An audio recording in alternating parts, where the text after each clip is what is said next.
राष्ट्रीय महाराष्ट्र एक्सप्रेस श्रेणीमध्ये आपले स्वागत। तर पाहूया काही विशेष घडामोडी। उद्धव ठाकरे पक्षाचे शिवसेना जिल्हा प्रमुख शरद पाटील यांच्यावर दीपाली इन्फ्रा प्रोजेक्टचे मालक स्वामी यांचे गंभीर आरोप।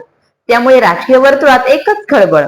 या प्रकरणी स्वामी यांनी दावा केला आहे की शरद पाटील यांनी उबाटाच्या पदाधिकाऱ्यांना पुढे करून माझ्याकडून आर्थिक डिमांड करण्याचा कट रचला आहे। यामुळे सर्वत्र राजकीय चर्चा उधाण आले आहे। परंतु शरद पाटील यांनी स्वामींचे सर्व आरोप फेटाळले आहे। जर मी अशा प्रकारची कोणतीही डिमांड केली असेल तर माझ्या विरोधात पोलीस ठाण्यात जाऊन गुन्हा नोंद करावा, खोटे आरोप करून दिशाभूल करू नये असे स्पष्ट प्रत्युत्तर प्रसार माध्यमांसमोर त्यांनी दिले। शरद पाटील हे उपोषणावर ठाम राहिले असून त्यांनी आपल्या कार्यकर्त्यांसोबत आंदोलन सुरूच ठेवले। माझ्याकडे 10 ते 15 दिवसापूर्वी मला 2-3 वेळा फोन केला होता। शरद पाटीलचं काम काय, इनलिगल ते कुठे पण टपरी उभ्या करायचे आणि दुसरे इश्यू करून एकदा केव्हा ते काय लोकांना भडकून द्यायचे आणि काहीतरी मागणी करायचे। हे शरद पाटीलचा धंदा आहे। आणि शरद पाटीलचा धंदा असा आहे, माझ्याकडे आलं तर मी बोललो तुमच्याकडे काय पेपर आहे तुम्ही घेऊन या ना। तिथे रोड बदलला म्हणजे आम्ही DP प्रमाणे नगरपालिकेने बनवले, मी बनवलेलं नाही आहे। हे DP रोड आहे ना, DP प्रमाणे बनवलेलं आहे आणि नगरपालिकेचं डिमार्केशन आहे। आणि 2020ला हे DP कसा बनवायचा त्यांच्या ऑर्डर आहे त्यांच्याकडे नगरपालिकेचं। आणि मला नगरपालिकेचा रोड बनवत असताना माझ्या ज्या जागेत आता वाईवाट रस्ता येणं जाणं करतात लोक, ही रस्ता इथून आहे माझ्या जागा आहे, माझे DP जिथून आहे तिथून बनवा, ते पण DP माझ्या जागेतमध्ये आहे, जिथून DP आहे तिथून बनवा।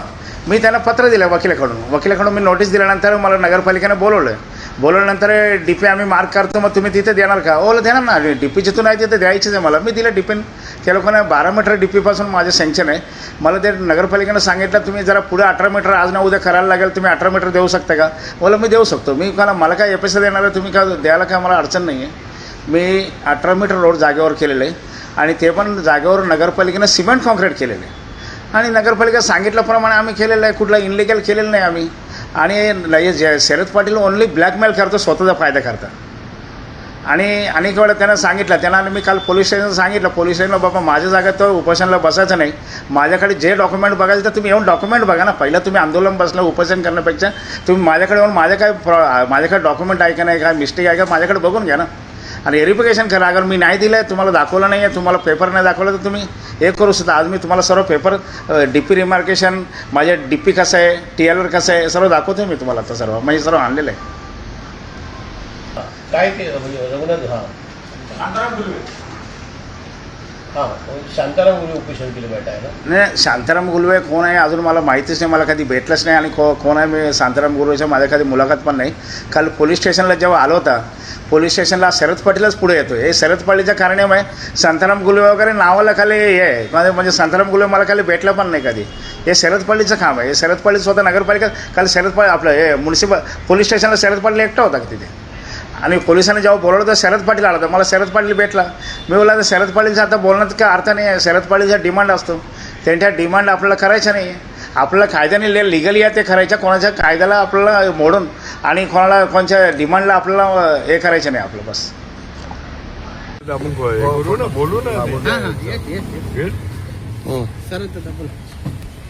बोला तुमच्यावर आरोप झाले तर तुम्ही पाहिले काय ते? कल्याण डोंबिवली महानगरपालिकेने हा जो रस्ता बनवलेला आहे म्हसोबा चौक ते भैरवटी आणि त्याची मंजुरी वर्क ऑर्डर कामाचा जो आहे तसा न बनवता त्यांनी हा रस्ता जुनी जनता बँकपासून पुणा लिंक रोडपर्यंत बनवलेला आहे। तर आमचं एवढंच म्हणणं आहे की हा जो रस्ता जो मंजूर वर्क ऑर्डर आहे त्याप्रमाणे न बनवता हा जो बनवलेला आहे आणि ते DPच्या नावाखाली जो बनवलेला आहे त्याची कुठलीही परवानगी माननीय आयुक्त साहेबांची नाही। आणि जर रस्ता तुम्हाला चेंज करायचा असेल तर महानगरपालिकेतील आयुक्तांची परवानगी लागते। आणि 40 वर्षापासूनची जी वहिवाट आहे, या वहिवाटीमध्ये डांबरीकरण झाले, दोन्ही बाजूला गटारी आहे, मध्ये ड्रेनेज लाईन आहे, पाईपलाईन गेलेली आहे आणि या सर्व गोष्टी या नवीन रस्त्यात तर बिलकुल केलेल्याच नाही आहे।